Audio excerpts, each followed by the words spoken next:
Itu disebutkan waktu di Khandaq para sahabat Rasul sallallahu alaihi wasallam mereka itu menggali khandak, parit yang menghalangi mereka dari serbuan musuh.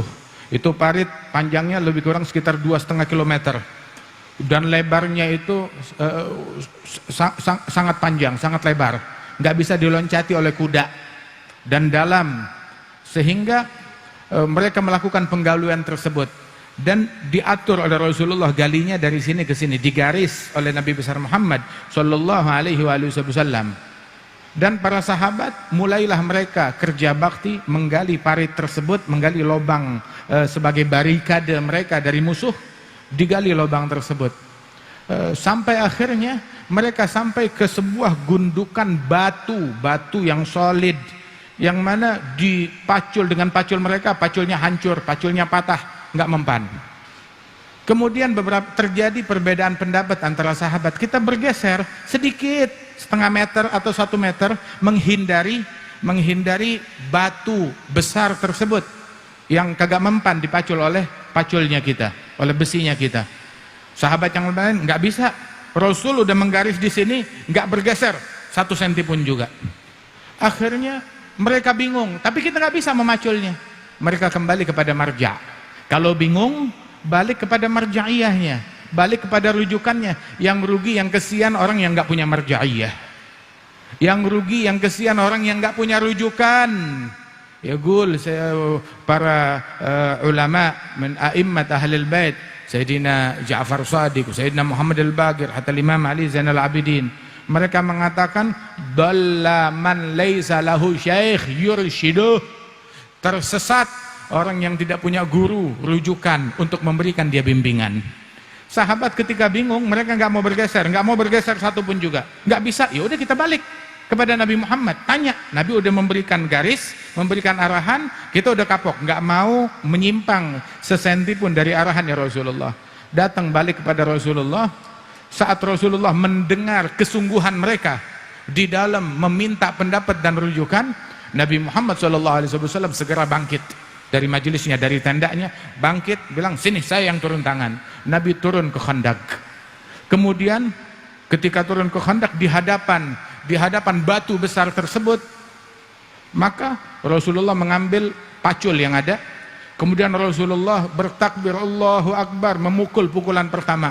Ketika pukulan yang pertama itu terjadi seperti kilatan petir dari kuatnya pukulan Nabi Muhammad. Kemudian juga terjadi kepulan asap karena batu itu pecah, mengepulkan asap, berubah menjadi debu, pecah, membubung asapnya ke atas. Terlihat kilatan dari pukulan tersebut. Ketika Rasulullah mengatakan Allahu Akbar, terus Nabi bilang, utit mafatih Syam, aku diberikan oleh Allah Ta'ala kunci kemenangan negeri Syam. Apa itu negeri Syam? Yang sekarang itu ada Palestina, Lebanon, Suriah, Urdun. Nah itu adalah negeri Syam. Mudah-mudahan Allah Subhanahu wa Ta'ala memberikan kemenangan tersebut kepada umat Islam, mengembalikan kunci tersebut kepada umatnya Nabi Muhammad sallallahu alaihi wasallam. Nabi bilang, u'titu mafatih Syam, aku diberikan oleh Allah Ta'ala itu kunci-kunci kerajaan Syam.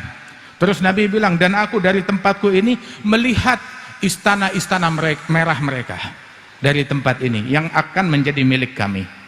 Kemudian Rasulullah kembali memukulkan lagi paculnya itu kali kedua, Allahu Akbar. Terjadi kepulan asap besar lagi dan kilatan petir. Terus Nabi bilang, utitu mafatih Faris, Allah Ta'ala berikan kepadaku kunci-kunci kerajaan Persia, dan itu kota-kotanya Allah Ta'ala serahkan di tanganku. Aku melihat kota-kotanya dan juga istana putihnya aku melihat. Istana putihnya aku melihat. Subhanallah. Kemudian Rasulullah bertakbir lagi dan memukulkan pukulan yang terakhir. Di pukulan yang terakhir itu pun juga luluh lantak semua batu yang menghalangi mereka. Kemudian Rasulullah bilang, utitu mafatihil Yaman, aku diberikan oleh Allah Subhanahu wa Ta'ala kunci-kunci dari negeri Yaman. Dan seolah-olah aku melihat dari tempatku ini itu gerbang yang ada di Sana'a di Yaman sana, dilihat oleh Rasulullah sallallahu alaihi wasallam. Subhanallah. Sahabat mereka datang minta minta pendapat dari Rasulullah. Ketika mereka istiqamah dengan arahan Nabi Muhammad yang turun tangan sendiri, nggak bergeser satu garis pun dari arahannya Rasulullah. Kemudian dapat 3 bisyarah, kemenangan di Syam, kemenangan di Persia, kemenangan di Yaman. Subhanallah. Itu di masa Ahzab, perang Ahzab tersebut, hunalika ibtuliyal mu'minun wa zulzilu zilzalan syadida idh yaqulul munafiquna walladzina fi qulubihim marad ma wa'adana Allah wa rasuluhu illa ghurura. Itu ketika mukminin betul-betul diuji dengan ujian yang sangat berat. Gempuran dari masyarakat dan suku-suku Badui dan orang-orang Quraisy yang berkomplot dengan beberapa orang-orang Yahudi, suku Yahudi yang ada di Madinah untuk menggempur kaum muslimin dari depan dan dari belakang. Kemudian di situ orang munafikin berkata, janji Allah dan janji Muhammad cuma tipuan belaka. Kalian dijanjikan akan meraih kemenangan, berkuasa di Mekah, berkuasa di Irak, berkuasa di Syam, berkuasa di Yaman.